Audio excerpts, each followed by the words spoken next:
কি আর্জেন্টিনার সবাই কত গ্লাস পানি খেলেন? ভালো তো, কংগ্রাচুলেশন। দেখা হচ্ছে সামনে। কিন্তু ভাই, আপনারা যে বিশ্ব চ্যাম্পিয়ন দলটা সাপোর্ট করেন, মানে একটু ইথিক্সের জায়গা থেকে একটু কি খারাপ লাগে না? একটু কি খারাপ লাগে না যে ভাই এতগুলো ফাউল করতেছে, এভাবে মেরে খেলতেছে, রেফারির তো কত জায়গায় ফাউল দেয়ই না।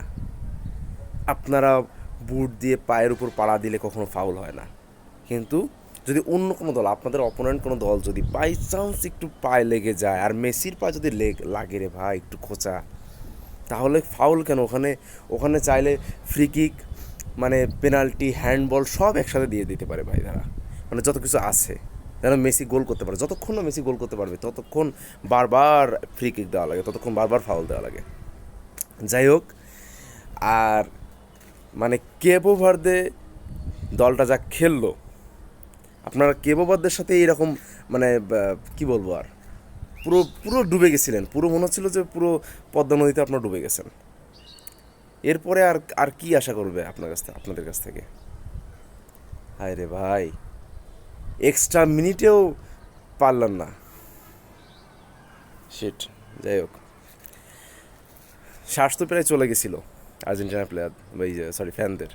প্লেয়ারদের তো গেছিলোই, ফ্যানদের তো মানে ফ্যানরা তো পুরো একদম মনে হয় এতক্ষণ মরার অবস্থা।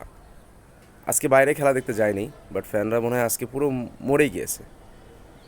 যাই হোক, এরপর থেকে একটু লাফালাফি কম করবেন, আর ছোট দল বলে মানুষকে ছোট কম করবেন।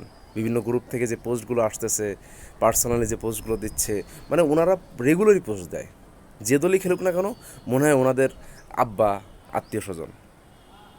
যাই হোক, আর এরপর থেকে কাউকে ছোট, মানে হীনমন্য করবেন না।